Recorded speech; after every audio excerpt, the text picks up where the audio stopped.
Welcome back to another reading and correcting with me, Kindar, the Tiger Writes, and Ty, the Tiger Supervisor. These are where I read a chapter from one of my stories and correct it as I go. If you want to listen to these live, it's every Tuesday morning, 8 a.m. Eastern Time on Twitch and YouTube. And if you are looking to support me, that is on my Patreon. Today we are doing chapter 98 of Stepping Wild. The essence within the wall changed as Tibs ran. The dungeon had gotten over the surprise of how easily he'd killed the powerful creature and was trying more direct ways of killing him. He jumped over the crystal spear that flew out of the wall.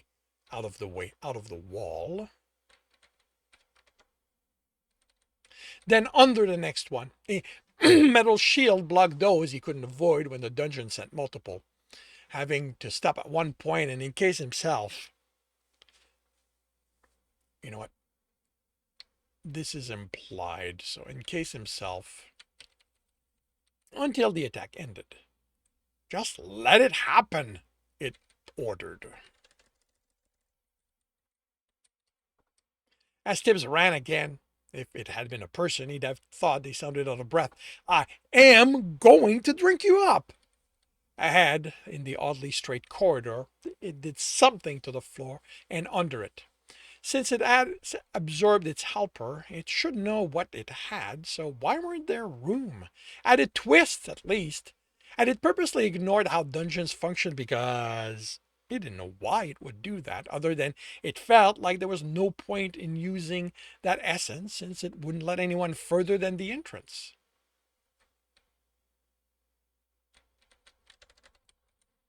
The modified section came into view and the floor fell away. No normal person could jump that gap. Even him, as good as he was, couldn't make it without use of essence. He said the air etching at the edge of the pit and it exploded under his foot, sending him up and over the crystal spikes and towards the other side.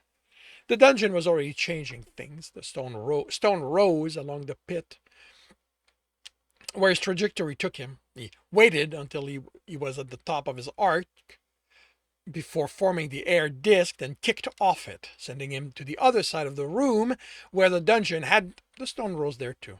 I knew you'd try something, it taunted then, and as Tibs formed another disc that was what was left of the opening closed. He timed the ice ledge so the dungeon couldn't react to it and landed there. You can't do that!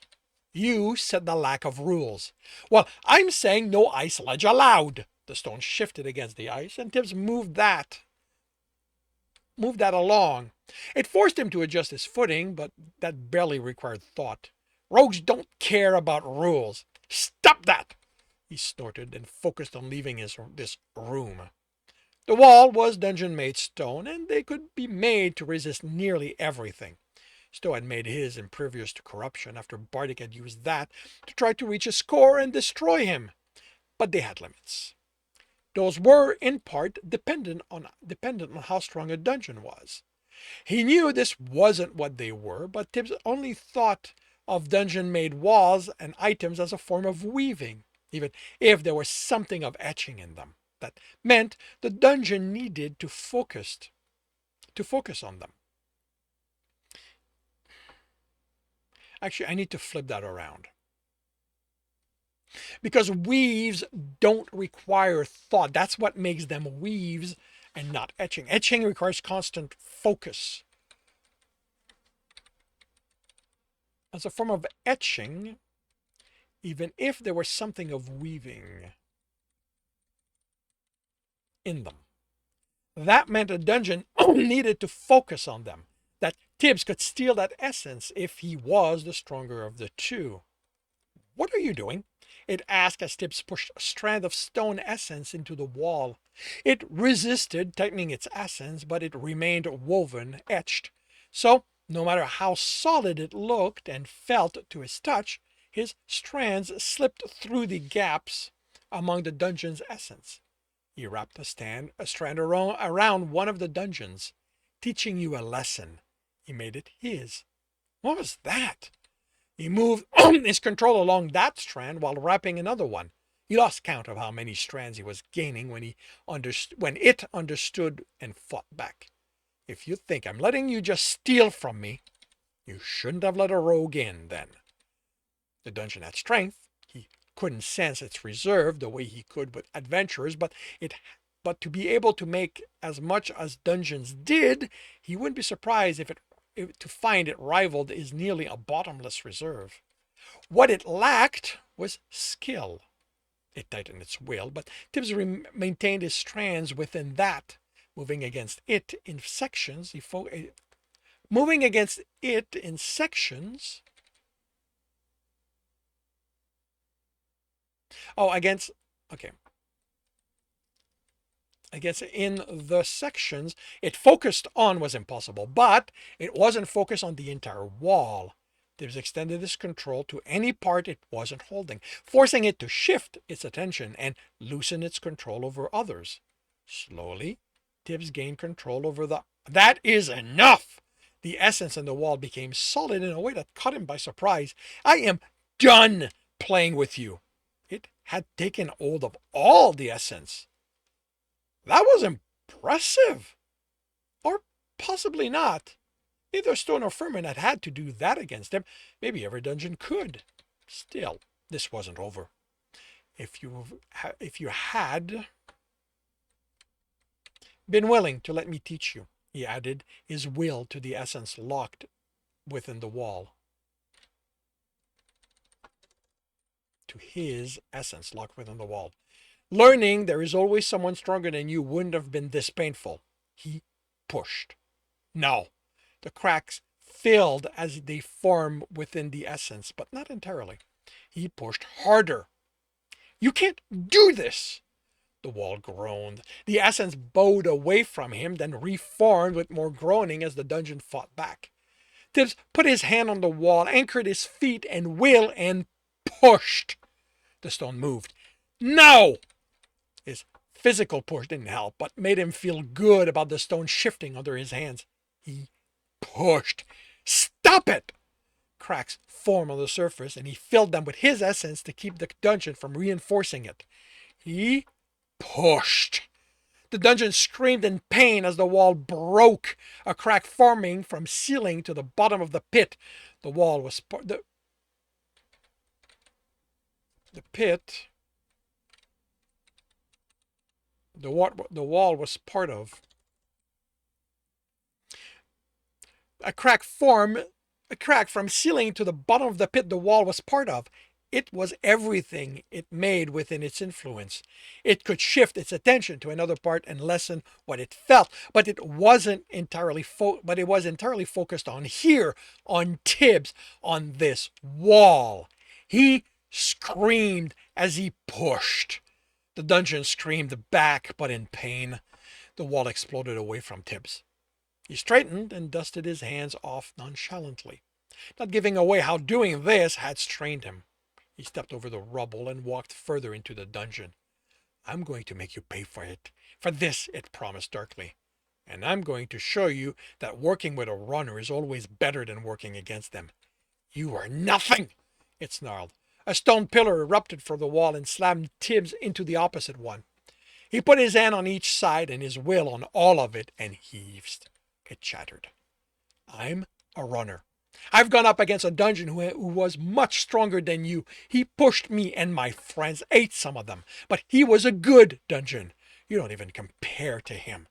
The next pillar didn't reach him, and the dungeon screamed in anger. It screamed as Tibbs walked, ripping essence from the pillars that it tried to kill him with. If it wasn't so angry, it would remember stone didn't hurt him. Even dungeon made stone, and it was getting tired. Its hold over the essence on the pillars was weak, barely held together. He paused when the pillars stopped, sensing for what the dungeon might do next. He proceeded cautiously when nothing happened. He saw the end of the corridor and figured the dungeon would try something before he reached it. A dozen paces from the end, the corridor closed off behind him. Now I've got you. Crystal spike grew from it. You are never getting out of here. I don't have to do anything. There won't.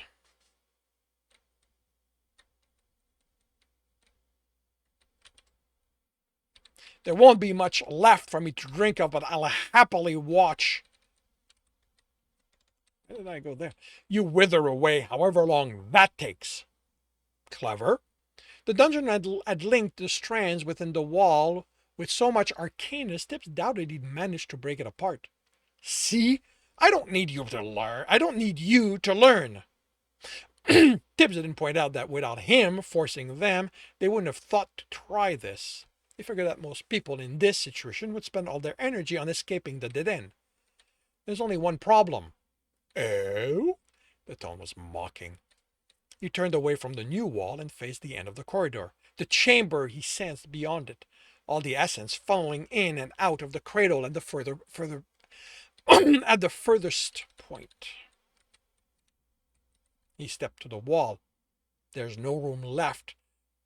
There's one room left for me to get into. No, there isn't. You reached the end. The wall was the same as the others. Maybe it was so no one would tell there was something behind it, but Tibs figured the dungeon just hadn't considered anyone would make it this far. Or sense beyond the wall. Time for another lesson. The snort could have sounded dismissive if not for the hitch in it. He channeled purity. Purity isn't only about healing. He sent raw essence at the wall, and immediately it leached some of what was there. The colors reacted first to the diminished essence, fading away. No, you can't do that! Then its physicality changed. He made out details about the room through the fading wall, the veins of essence running along the room's wall and ceilings to the cradle. Their colors became more distinct as more of the wall disappeared under purity's onslaught. He didn't worry about damaging the inside of the room. Raw purity was only dangerous when concentrated, and he had to will it so. Otherwise, it dissipated harmlessly.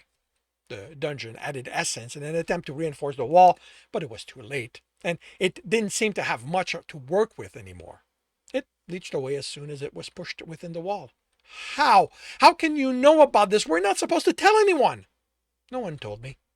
He pushed through the nearly gone wall. It felt odd.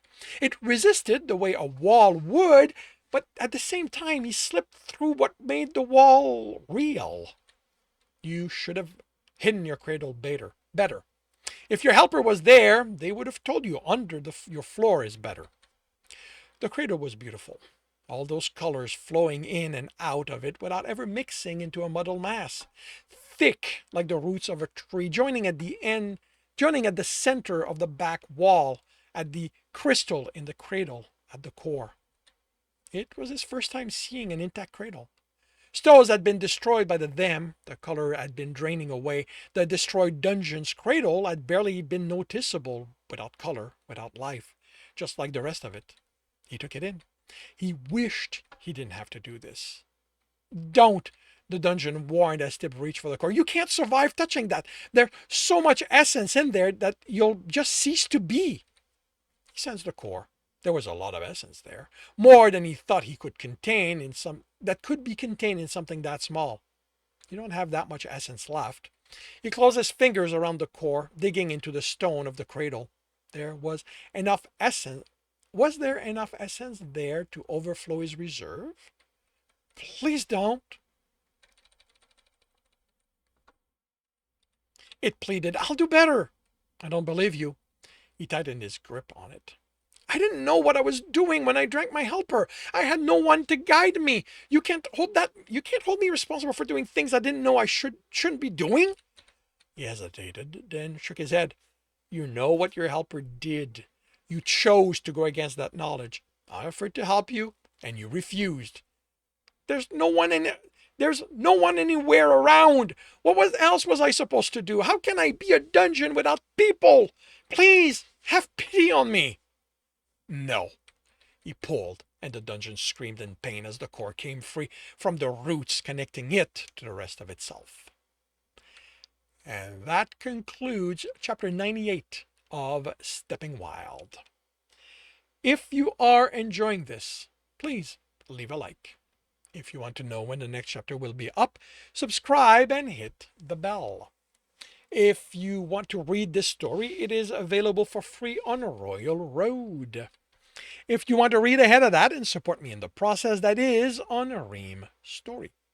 And if you are looking to listen to these live, it's every Tuesday morning, 8 a.m. Eastern Time on Twitch and YouTube. Links are in the notes, and with that, I shall wish you a good day.